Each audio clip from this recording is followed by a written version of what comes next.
Welcome to BioCard. Hi guys, this is Shweta. Welcome back to BioCard. आज का जो हमारा टॉपिक है वो है डाइजेस्टिव सिस्टम ऑफ यूनियो। इससे पहले प्रीवियस वीडियो में हमने एक्सटर्नल फीचर ऑफ यूनियो पढ़ा चुके हैं, जिसमें हमने उसके सेल की स्ट्रक्चर बताई थी, स्कार्स के बारे में बताया था, अलग अलग मसल्स के स्कार्स कैसे दिखते थे। नेक्स्ट हमारा टॉपिक है जो उसके अंदर रह रहा है जीव, उसके अंदर डाइजेस्टिव सिस्टम किस टाइप का पाया जाता है। तो ये पूरा कंप्लीट जो आपका डायग्राम बना है ये है डाइजेस्टिव सिस्टम ऑफ यूनियो, जिसमें कि आपको पहले ये बता चुके हैं। ये आपका जो लिप लाइन स्ट्रक्चर दिख रहा है ये है लैबियल पैड। ये जो होता है यूनियो के अंदर लिप का फॉर्मेशन करता है, तो एक आउटर लिप बनाता है, एक इनर लिप, जिसकी वजह से जो बीच में होल प्रेजेंट होता है उसकी वजह से माउथ का फॉर्मेशन होता है। तो ये आपका सबसे पहले लैबियल पैड है। नेक्स्ट उसके बाद आ रहा है आपका जो ओपनिंग हो रही है उसको हम लोग बोलते हैं माउथ। माउथ ओपन होता है आपके एक ट्यूब में जिसे हम लोग कहते हैं ईसोफेगस। ईसोफेगस फर्दर ओपन होता है जाके आगे की ओर स्टमक में। स्टमक की बात करें अगर हम लोग तो स्टमक के हमारे दो पार्ट्स में बटे हुए स्टमक।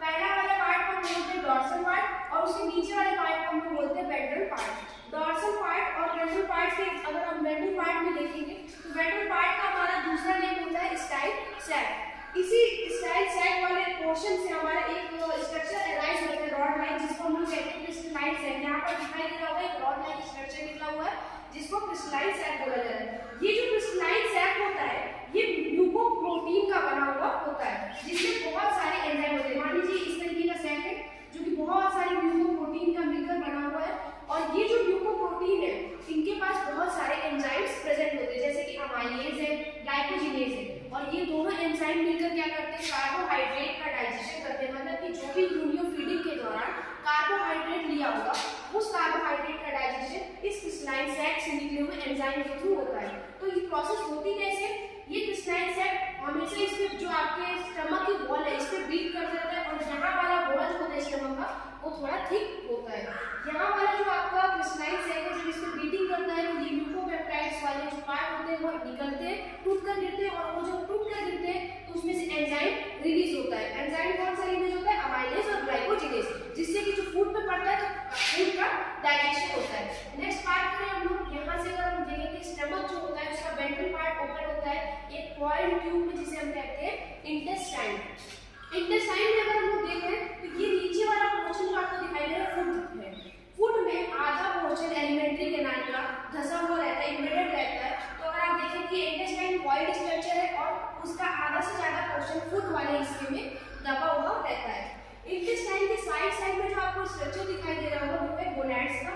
ये गोनैड्स रिप्रोडक्शन के ऑर्गन है, ये रिप्रोडक्टिव ऑर्गन है, इसका अभी डाइजेशन से कोई लेना देना नहीं है। फिलहाल इसका बस पोजीशन जान लीजिए कि ये जो आपका इंटेस्टाइन है इसी के चारों गोनैड्स प्रेजेंट होते हैं। इंटेस्टाइन आपका ऊपर की ओर जाता है और पेरिकार्डियल साइनस से होता हुआ बाहर की ओर निकलता है। तो ये आपका हार्ट में नहीं जा रहा है, पेरिकार्डियल साइनस में जा रहा है। हार्ट जो है इसके नीचे प्रेजेंट होगा। जब हम आपका सर्कुलेटरी सिस्टम पढ़ाएंगे तब आपको पता चलेगा कि पेरिकार्डियल साइनस क्या होता है। अभी हम लोग देख रहे हैं कि जो आपका इंटेस्टाइन है ये ओपन होता है रेक्टम में। रेक्टम जो होता है ये आपका पेरिकार्डियल साइनस से होते हुए निकलता है, और रेक्टम आपका लास्ट में एनस में ओपन हो जाता है। तो ये तो स्ट्रक्चर है डाइजेस्टिव सिस्टम का। इसके अलावा कुछ डाइजेस्टिव ग्लैंड्स भी पाए जाते हैं, जैसे कि ये है आपका डाइजेस्टिव ग्लैंड, इसको हम लीवर नहीं कह सकते। ये जो होता है ये एंजाइम सीक्रेट करता है, जिससे फर्दर फूड के जितने भी बाकी कार्बोहाइड्रेट के अलावा जो भी फूड का डाइजेशन हो रहा है वो इसके थ्रू होता है। अब हम बात करें कि डाइजेशन की प्रोसेस होती कैसे है। पहली बात तो ये जान लीजिए जो आपका यूनियो होता है वो फिल्टर फीडर होता है। ये जो फूड होता है उसको फिल्टर फीडर के थ्रू ही लेता है। इसके बाद ये फूड लेता है कौन सी चीजों को, तो ये डाई को फीड करता है, तो जो आपको फीड कर सकता है। ये अपने से छोटी छोटी चीज होती है जैसे डाई आइटम से इनको फीड ये करता है। इसकी फीडिंग स्टार्ट होती है माउथ से। माउथ से फूड लेने के बाद यहाँ पे बहुत सारे सीलिया प्रेजेंट होते हैं जो फूड को पुश करते हैं अंदर की ओर, और अंदर की ओर ये आता है सबसे पहले डॉर्सल वाले पार्ट पे। स्टमक के डॉर्सल वाले पार्ट में आएगा। यहाँ पर आपको दो डक्ट दिखाई दे रही होगी। ये दोनों डक्ट में एक डक्ट, ये दोनों ही डक्ट डाइजेस्टिव ग्लैंड में ओपन होती है। सबसे पहले यहाँ पे जो आपका क्रिस्टलाइन सैक था इससे निकले हुए एंजाइम के द्वारा फूड का डाइजेशन स्टार्ट हो जाएगा। फूड का कुछ पार्ट जो डाइजेस्ट हो गया है वो फर्दर चला जाएगा आपके डाइजेस्टिव ग्लैंड में। इस ट्यूब के थ्रू जो फूड है यहाँ पे जो डाइजेस्ट आने के लिए फूड है यहाँ पे कुछ एंजाइम निकल के यहाँ पे आया है, तो फूड का डाइजेशन कुछ हद तक यहाँ पर हो जाएगा। जो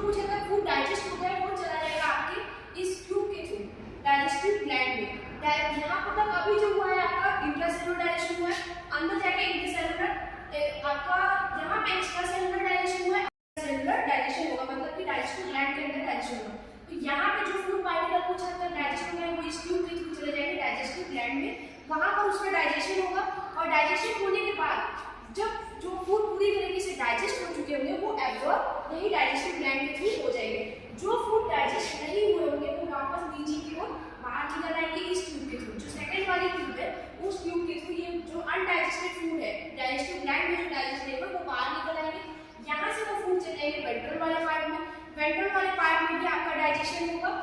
अगर जो अनडाइजेस्टेड फूड तब भी बचा जो रह जा रहा है वो चला जाएगा आपके इंटेस्टाइन में। और इंटेस्टाइन में मेनली आपके फीकल पैलेट का फॉर्मेशन होता है, मतलब कि गोली के रूप में जो फीकल मैटर निकलता है इसका वो गोली के रूप में निकलता है। तो यहाँ पर उसका फीकल पैलेट का फॉर्मेशन होता है। उसके बाद वो फीकल पैलेट रेक्टम में आके स्टोर होता है और फिर एमएस के थ्रू बाहर निकल जाता है।